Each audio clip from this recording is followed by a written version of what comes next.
संविधान सभा के बारे में कुछ इंटरेस्टिंग फैक्ट्स, कुछ रोचक तथ्य मैं आपको बताऊंगा। संविधान सभा जो है कि आपको पता ही है कि संविधान सभा की जो मेन जो जिम्मेदारी थी वो संविधान निर्माण करने की जिम्मेदारी थी। लेकिन बहुत कम लोग ये जानते हैं कि संविधान सभा ने दो कैपेसिटी में, डबल कैपेसिटी में काम किया था।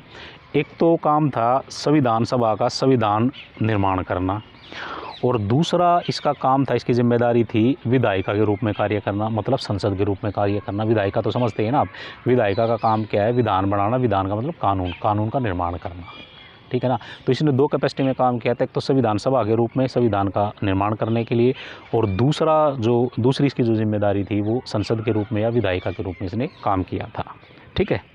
और ये जो काम किया था इन्होंने विधायिका के रूप में, ये 26 नवंबर 1949 तक किया था, ठीक है।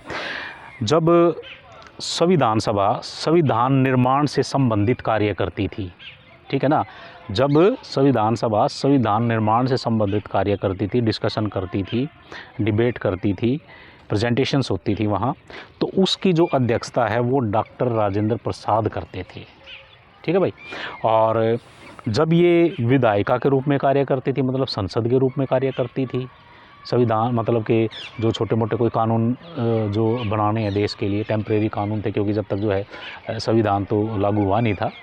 तो जब ये विधायिका या संसद के रूप में कार्य करती थी संविधान सभा, तो इसकी जो अध्यक्षता है जीवी मावलंकर करते थे, ठीक है।